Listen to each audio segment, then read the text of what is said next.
Hello dear students, H B online classes में स्वागत है। छत्तीसगढ़ राज्य ओपन स्कूल का मोस्ट इम्पॉर्टेंट क्वेश्चन इस वर्ष आने वाले महत्वपूर्ण प्रश्नों का संग्रह है दोस्तों, है ना। 2 सेट में तैयार किया हूँ और पेपर कुछ लीक भी हुआ है दोस्तों। छत्तीसगढ़ राज्य ओपन स्कूल में से इम्पोर्टेंट क्वेश्चन दिया जाता है, उसमें से मैंने इसमें सेलेक्ट करके क्वेश्चन बनाए हैं। इसमें से 100% आपके क्वेश्चन जो है इस वर्ष बोर्ड में आएंगे दोस्तों। तो देखिए 100 नंबर का ये क्वेश्चन पेपर है। वस्तुनिष्ठ प्रश्न है पहला। आप किस प्रकार से आते हैं प्रश्न पेपर भी देख लीजिए। सही विकल्प का चयन करना है। राज्य शब्द का प्रयोग सर्वप्रथम किसने किया था? तो यहाँ पर मैक्सवेल आएगा ऑप्शन का, ठीक है, ये वाला ऑप्शन आएगा। राजनीति विज्ञान को मास्टर विज्ञान किसने कहा था? अरस्तू ने, ठीक है। फ्रांसीसी क्रांति ने महान राजनीतिक मूल्य घोषित किया।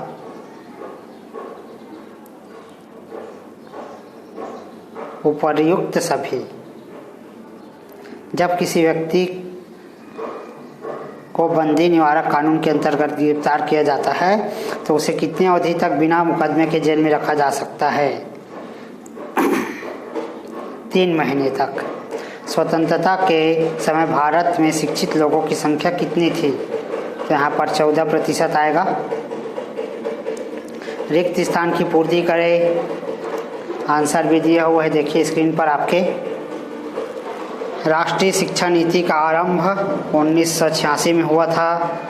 सेकेंड क्वेश्चन, एक कल्याणकारी राज्य आएगा। तीसरा है लोकसभा को कौन भंग कर सकता है? राष्ट्रपति। चौथा है खालिस्तान राज्यसभा का पदेन सभापति कौन होता है? उपराष्ट्रपति। बजट केवल खालिस्तान लोकसभा में प्रस्तावित होता है। सत्य असत्य। फर्स्ट पास्ट द पोस्ट प्रणाली को सामान्य बहुमत प्रणाली के नाम से जाना जाता है। सत्य है। भारत में मतदाता की न्यूनतम आयु। सत्य है। स्वच्छ शासन को सभी, ये सभी कथन सत्य है दोस्तों। स्क्रीनशॉट करके नोट करते चले जाइए। उचित संबंध देख लेते हैं। उचित संबंध इसमें दिया हुआ है, देखिए सारे क्वेश्चन आंसर जो है सब दिया हुआ है ना। भारत में राष्ट्रीय मानवाधिकार आयोग है ना, इसमें आएगा 1993। संयुक्त राष्ट्र संघ की स्थापना ये आएगा 1945। मानव अधिकार दिवस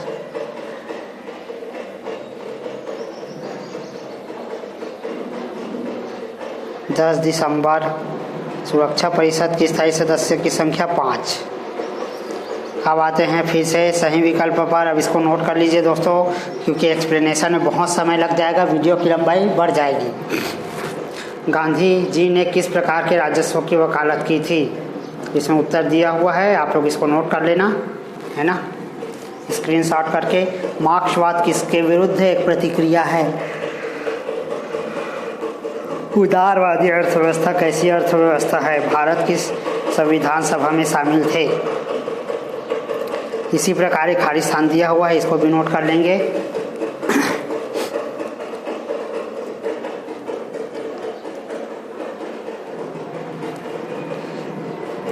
सत्य व असत्य कथन लिखिए। तीसरा बस असत्य है, बाकी कथन सत्य है दोस्तों।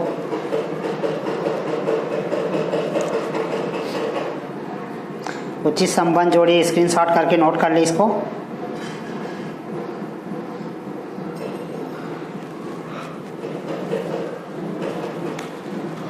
अब आते हैं प्रश्नोत्तर पर। 2 नंबर के क्वेश्चन पहले, ये 2 नंबर का क्वेश्चन है दोस्तों।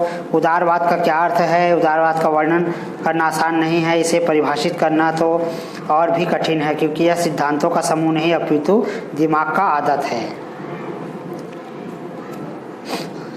निम्नलिखित को परिभाषित कीजिए। राष्ट्र, राज्य और सरकार। देखिए दोस्तों, यहाँ पर जो टिक किया हूँ रेड कलर में, उसी बस को आपको करना है, बाकी को छोड़ देना है। तो यहाँ पर सरकार का क्या मतलब होता है? देखिए तीसरा क्वेश्चन, वहाँ उस उद्देश्य जिसके लिए लोग एक साथ रहते हैं उसका अनुभव तक नहीं किया जा सकता जब तक कि वे ठीक प्रकार संगठित ना हों। इसके बाद है संविधान की प्रस्तावना का क्या महत्व है? भारतीय संविधान की प्रस्तावना इस प्रकार है। हम भारत के लोग भारत को एक संपूर्ण प्रभुत्व संपन्न समाजवादी धर्मनिरपेक्ष लोकतंत्रात्मक गणराज्य बनाने के लिए तथा उसके समस्त नागरिकों को सामाजिक, आर्थिक व राजनीतिक न्याय, विचार, अभिव्यक्ति, विश्वास, आस्था व उपासना की स्वतंत्रता, प्रतिष्ठा और अवसर की समता प्राप्त करने के लिए तथा उस संबंध में व्यक्ति की गरिमा के लिए। इसके बाद है संविधान द्वारा प्रदत्त मौलिक अधिकारों की महत्व की व्याख्या कीजिए। देखिए, व्याख्या नहीं किया जा सकता इसमें वीडियो में, आप लोग को क्वेश्चन दिखाने के लिए मैं वीडियो बनाया हूँ दोस्तों, ताकि आप इस प्रकार के प्रश्नों को पढ़ सकें।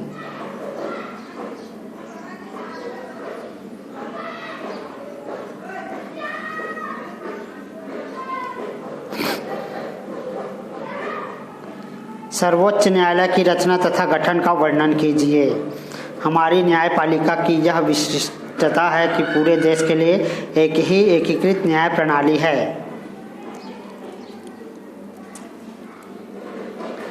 सर्वोच्च न्यायालय भारत का उच्चतम न्यायिक प्राधिकरण है। इसमें मुख्य न्यायाधीश के अतिरिक्त 30 न्यायाधीश और होते हैं।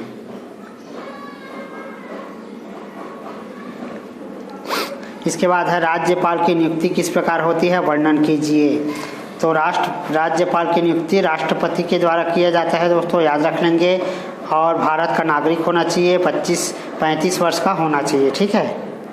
राज्यपाल किन शक्तियों का प्रयोग करता है, तो देखिए 3 प्रकार के कार्य हैं इनके, कार्यकारी शक्ति, विधायी शक्ति, वित्तीय शक्ति। इसके बाद है सार्वभौमिक वयस्क मताधिकार का अर्थ और महत्व स्पष्ट कीजिए।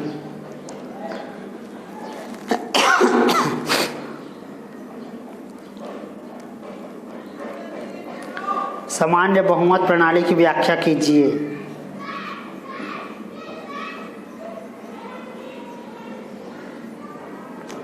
इसके बाद है अच्छे शासन के अर्थ और अवधारणा की चर्चा कीजिए।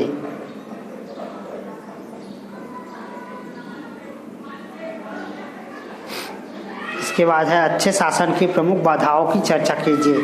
स्वच्छ शासन की बाधाएं, इसके प्रमुख कारक है भ्रष्टाचार, जनसंख्या वृद्धि, हिंसा की संस्कृति। भारतीय संविधान में मानव अधिकारों के महत्व पर चर्चा कीजिए। तो भारतीय संविधान भारत में मानवाधिकार के महत्व को पहचाना तथा 3 अध्याय के कुछ मौलिक अधिकारों की गारंटी भी दी है। यह समानता का अधिकार, स्वतंत्रता का अधिकार, शोषण के विरुद्ध अधिकार, धार्मिक स्वतंत्रता का अधिकार, सांस्कृतिक और शैक्षिक अधिकार। टिप्पणी लिखिए। भारत में राष्ट्रीय मानव अधिकार आयोग की भूमिका, मानव अधिकारों का सार्वभौमिकरण।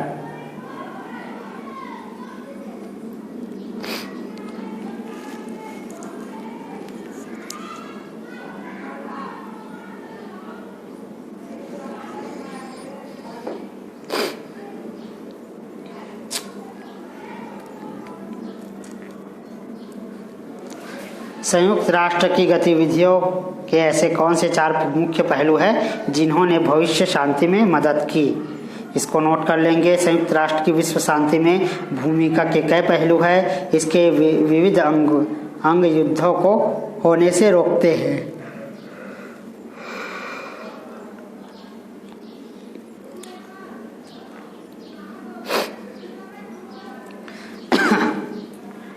संयुक्त राष्ट्र की मध्यस्थता के कुछ उदाहरण की चर्चा करें।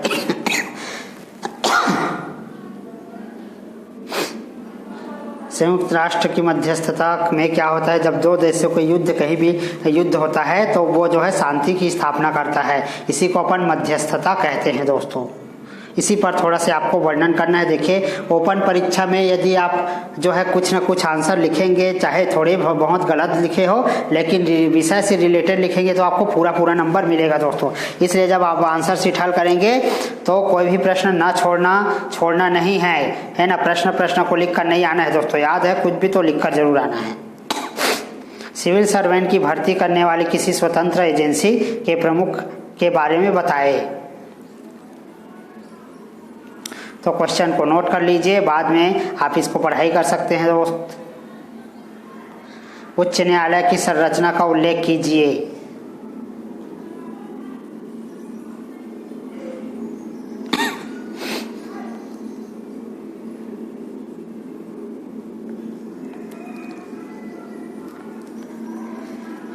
भारत में आरक्षण नीति की चर्चा कीजिए।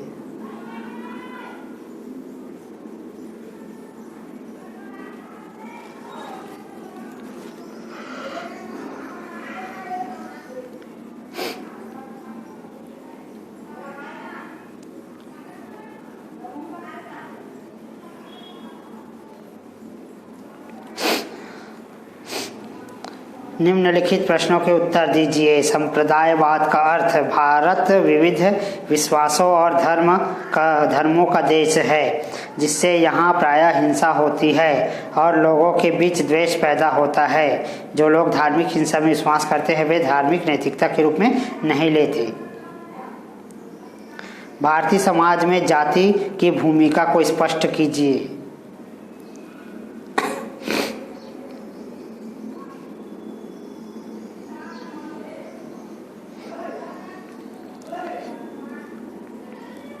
आर्थिक और सामाजिक विकास संबंधी क्रियाकलापों के लिए संयुक्त राष्ट्र की संरचना बताएं।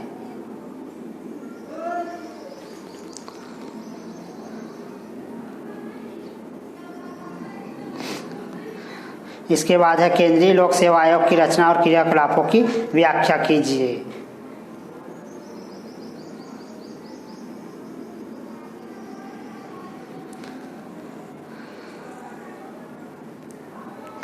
भारतीय संविधान का दर्शन क्या है? तो लिखित संविधान, कठोर लचीला सम्मिश्रण, संघात्मक राज्य व्यवस्था, ये 3 है। निम्नलिखित संविधान के महत्व को बताइए। लिखित संविधान का महत्व बताना है दोस्तों।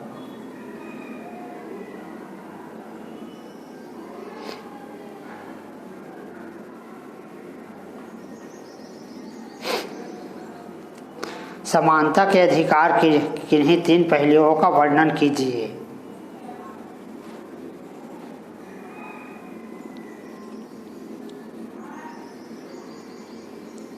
स्वतंत्रता के अधिकार के अंतर्गत 6 मौलिक अधिकार का वर्णन करिए। तो भाषण देने का अधिकार, बिना हथियार शांतिपूर्ण जुलूस निकालने का अधिकार है, संघ और संगठन बनाने का अधिकार है, भारत में कहीं भी स्वतंत्र रूप से आने जाने का स्वतंत्रता है। ऐसे करके आपको नोट कर ले रहे हैं। संसद के कार्यों की व्याख्या कीजिए।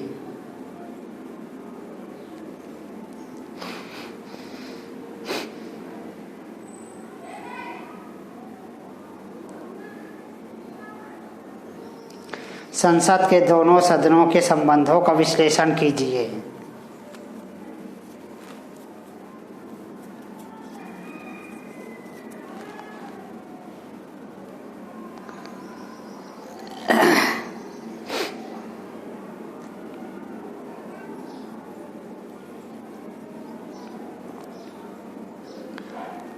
किस तरह से भारत का संविधान लोकसभा आयोग की स्वतंत्रता सुनिश्चित करता है?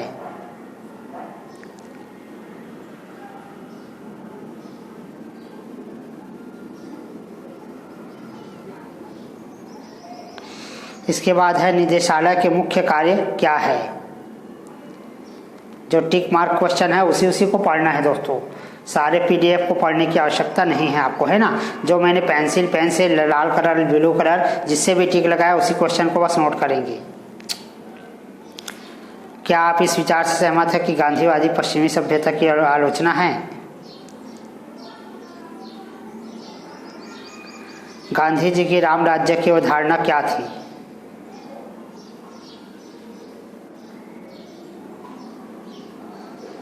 इसके बाद है उदारवाद की 5 विशेषताओं का वर्णन कीजिए।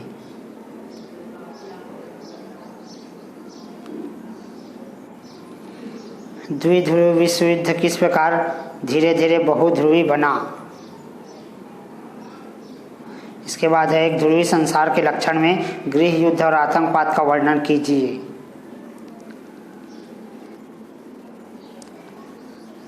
राजनीतिक दल की आवश्यक विशेषताएं लिखिए।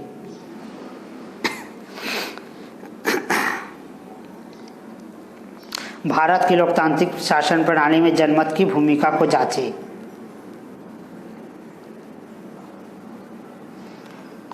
भारत और पाकिस्तान विवाद का कारण कश्मीर है, क्या आप इससे सहमत है?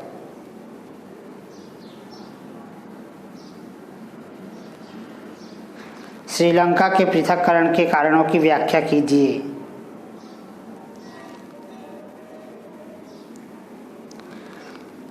पर्यावरण की समस्याओं का वर्णन कीजिए। तो इस प्रकार पूरे क्वेश्चन आंसर कंप्लीट हो जाते हैं दोस्तों, है ना। और भी विषय के बहुत जल्द अपलोड हो रहा है मेरे चैनल में, सारे पहले से और PDF जो है बहुत सारे अपलोड है, उसको डाउनलोड कर लीजिएगा।